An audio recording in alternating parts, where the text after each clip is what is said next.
పోరాటాలు అందరికీ తెలిసిందే. ఈరోజు కొట్లాడి సాధించినటువంటి తెలంగాణ రాష్ట్రంలో గత ప్రభుత్వం కూడా పూర్తిగా నిరుద్యోగ సమస్యను పరిష్కారం చేయడంలో రాష్ట్ర ప్రభుత్వం గత ప్రభుత్వం వైఫల్యం జరిగింది.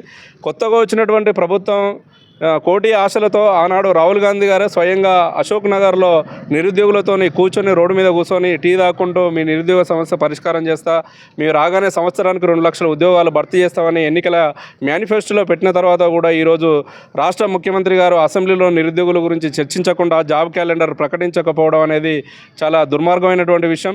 ఈరోజు రాష్ట్ర ముఖ్యమంత్రి గారు ఏ అంశాల మీద చర్చించాలనేటువంటి అంశం మీద శ్రద్ధ ఉండాల్సినటువంటి సందర్భం కూడా ఉందని ఈ సందర్భంగా గుర్తు చేస్తున్నాం. ఎందుకంటే తెలంగాణ రాష్ట్రం కోసం వస్తేనే ఉద్యోగాలు వస్తాయని అన్నాడు పోరాటం చేసిళ్ళు. కాబట్టి నిరుద్యోగ సమస్య గురించి అసెంబ్లీలో చర్చించి ఒక ఉద్యోగ ప్రకటనలతో పాటు ఒక ప్రత్యామ్నాయ మార్గాలను ఏర్పాటు చేయాల్సినటువంటి అవసరం కూడా ఉంది. రాష్ట్రంలో ప్రభుత్వ ఉద్యోగాలతో పాటు పారిశ్రమలు ఏర్పాటు చేసి ఆ పారిశ్రమల ద్వారా కొత్త ఉద్యోగాల కల్పన కూడా ఈ రాష్ట్ర ప్రభుత్వం తీసుకోవాలి. నిన్నగాక మొన్న గ్లోబల్ సమ్మిట్ జరిగింది, లక్షల కోట్ల పెట్టుబడి వచ్చింది, తెలంగాణ భవిష్యత్తు మారుతుందని చెప్తున్నటువంటి ముఖ్యమంత్రి గారు మరి ఆచరణలో ఈ నిరుద్యోగులకు ఉద్యోగాల కల్పన ఎక్కడ పోయిందని కూడా ఈ సందర్భంగా అడుగుతున్నాం. ఇదే ఉస్మాన్ యూనివర్సిటీ 1000 కోట్లు ఇవ్వడానికి ఉస్మాన్ యూనివర్సిటీకి వచ్చినటువంటి ముఖ్యమంత్రి గారు ఈ యూనివర్సిటీలో ఇదే ఆర్ట్స్ కాలేజీలో చాలా డిపార్ట్మెంట్లో ప్రొఫెసర్ పోస్టులు ఖాళీగా ఉండడం వల్ల విద్యార్థులు చదువుకునే పరిస్థితి లేదు. కాంట్రాక్ట్ టీచర్లు, పార్ట్ టైం టీచర్లతో యూనివర్సిటీ ఆర్ట్స్ కాలేజీలో డిపార్ట్మెంట్లు నడుస్తున్నాయి. ఇదే విధంగా కొనసాగుతూ యూనివర్సిటీలో చాలా డిపార్ట్మెంట్లు మూతపడే పరిస్థితి వస్తుంది. ఈరోజు ఉస్మాన్ యూనివర్సిటీ స్టూడెంట్గా మేము చెప్తున్నాం, ఈరోజు కాంట్రాక్ట్ టీచర్లు, పార్ట్ టైం టీచర్లు చదువు చెప్పడం వల్ల రీసెర్చ్ చేయాలంటే పర్మనెంట్ టీచర్ ఉండాలి. ఈరోజు రీసెర్చ్ చేసేటువంటి అవకాశం తెలంగాణలో కోల్పోతుంది. ఈరోజు తెలంగాణ అభివృద్ధి జరగాలంటే మంచి రీసెర్చ్ జరగాలి. కానీ మంచి రీసెర్చ్ను ప్రోత్సహించాల్సినటువంటి రాష్ట్ర ముఖ్యమంత్రి గారు ఈరోజు యూనివర్సిటీలో ఖాళీలు భర్తీ చేయట్లేదు. కాబట్టి తెలంగాణ రాష్ట్రంలో ఉన్నటువంటి అన్ని విశ్వవిద్యాలయాల్లో ఉన్నటువంటి అసిస్టెంట్ ప్రొఫెసర్ ఉద్యోగాలను భర్తీ చేయాలని కూడా ఈ సందర్భంగా డిమాండ్ చేస్తున్నాం. గత రాష్ట్ర ముఖ్యమంత్రి గారు నిరుద్యోగులతో పెట్టుకున్నాడు కాబట్టి ఆ ప్రభుత్వం అందరూ పోరాటం చేసి ఈ ప్రభుత్వాన్ని తీసుకొచ్చారు. ఈ ప్రభుత్వం కూడా నిరుద్యోగులను వంచిస్తే మాత్రం ఖచ్చితంగా గత ప్రభుత్వం లాగా బుద్ధి చెప్పేటువంటి పరిస్థితి వస్తారని కూడా ఈ సందర్భంగా హెచ్చరిక చేస్తూ ఈరోజు ఎన్నికల మేనిఫెస్టోలో పెట్టినటువంటి అంశాలను అమలు చేయాలి, యూత్ డిక్లరేషన్ అమలు చేయాలి. అదేవిధంగా నిరుద్యోగ భృతి, ప్రతి నిరుద్యోగ భృతికి విద్యార్థికి 5000 రూపాయలు నిరుద్యోగ భృతి ఇస్తామని చెప్పారు. ఇప్పటికీ అది అమలు లేదు. మీ ముఖ్యమంత్రి గారికి రిక్వెస్ట్ చేసేది ఏంటంటే చాలామంది గ్రామీణ కలిగినటువంటి విద్యార్థులు గ్రామీణ నేపథ్యంతో ఉద్యోగాలు ఎప్పుడు వస్తాయనే ఆశతోనే లక్షల రూపాయల అప్పులు తీసుకొచ్చి ఈరోజు లైబ్రరీలో చదువుకుంటున్నారు. వాళ్ళకు ఒక స్పష్టత రావాలంటే జాబ్ క్యాలెండర్ విడుదల చేయాలి. 5 రూపాయల భోజనం చేస్తూ తినుకుంటూ పస్తులు వండుకుంటూ ఈరోజు ఉద్యోగాలకు ఎదురు చూసేటువంటి పరిస్థితి మారిపోవాలంటే జాబ్ క్యాలెండర్ విడుదల చేసి ఉద్యోగాలను వెంటనే నియామకాలు చేపట్టాలని ఈ సందర్భంగా మీడియా ద్వారా విజ్ఞప్తి చేస్తున్నాం. లేకపోతే భవిష్యత్తులో నిరుద్యోగ జేఏసీ ఇలాంటి గౌరవనీయులైన పెద్దలు అందరినీ కలుపుకొని, ప్రొఫెసర్లను, మేధావులు అందరినీ కలుపుకొని ఈ నిరుద్యోగ సమస్య పరిష్కారం కోసం పోరాటం చేస్తామని ఈ సందర్భంగా తెలియజేస్తున్నాం. అందరికీ ధన్యవాదాలు. PV Ramana, national president, all India ST employees association.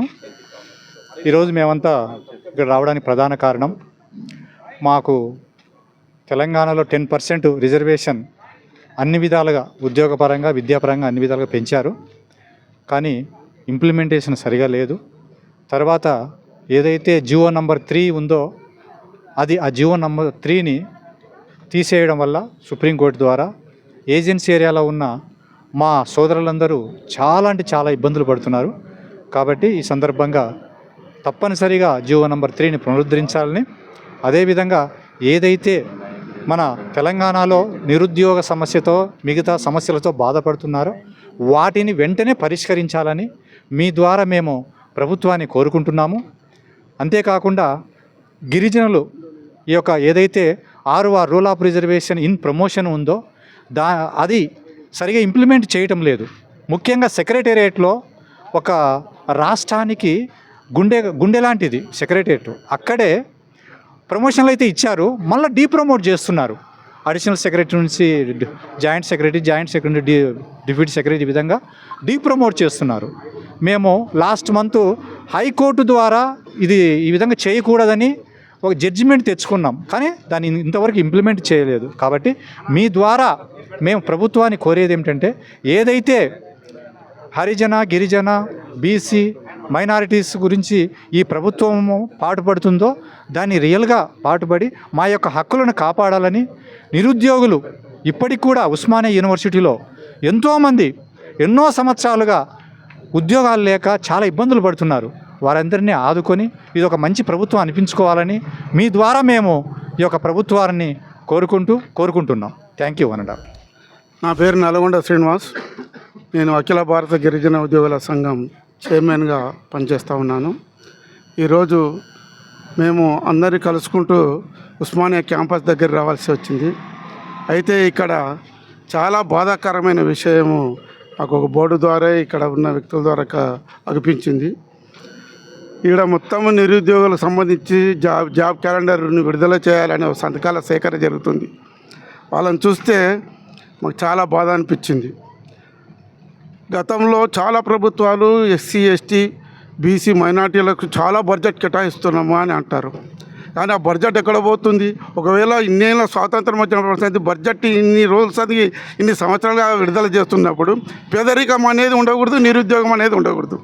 మరి ఇంకా అంచెలంచెలుగా నిరుద్యోగం పెరుగుతూనే ఉన్నది. ఈరోజు రోడ్ల మీద ఏడ చూసినా నిరుద్యోగులు కనబడుతున్నారు. ఇది ప్రభుత్వాలకు సిగ్గుచేటు, నిజంగా చాలా విచారకరమైన విషయం. ఇంత చదువుతున్నాము, ఉద్యోగాలు లేవు. సరే, ప్రభుత్వ ఉద్యోగాలు కానీ లేకుంటే గవర్నమెంట్ ఉద్యోగాలు కానీ ప్రైవేట్ సెక్టర్లో దేంట్లో ఒక దాంట్లో ఉన్నదా అంటే దేంట్లో మాత్రం లేదు. రోడ్ల మీద ఇష్టం వచ్చినట్టు పిల్లలు, చదువుకున్న పిల్లలు కనబడుతున్నారు. మాకు ఈ క్యాంపస్ తిరుగుతుంటే చాలా బాధాకరంగా ఉంది. ఎందుకు మళ్ళీ వెనకటి ఉద్యమం మంచిగా ఉండే, ఆ ఉద్యమంలో మళ్ళా చేరి పనిచేయాలన్నట్టుగా అనిపిస్తున్నది. కాబట్టి దయచేసి ప్రభుత్వం ఈ పేదల పక్షాన ప్రజా పరిపాలన అంటున్నది రేవంత్ సర్కారు. కాబట్టి ఇప్పుడైనా కనీసం మీరైనా ఆలోచించి ఈ నిరుద్యోగులకు ఉద్యోగాలు ఇచ్చి వాళ్ళు ఆదుకోండి. లేదా ఉద్యోగాలు లేనప్పుడు వృత్తిస్తామన్నారు, నిజంగా ఆ మాటనన్నా నిలుపుకోండి. అట్లా నిలుపుకోకపోతే మా అఖిల భారత గిరిజన ఉద్యోగుల సంఘం వీరికి బాసటగా ఉండి ప్రభుత్వంలో ఆందోళనకరమైన కార్యక్రమాలు చేపడతామని ఈ సందర్భంగా రాష్ట్ర ప్రభుత్వానికి తెలియజేస్తున్నాం. థ్యాంక్ యూ అండి.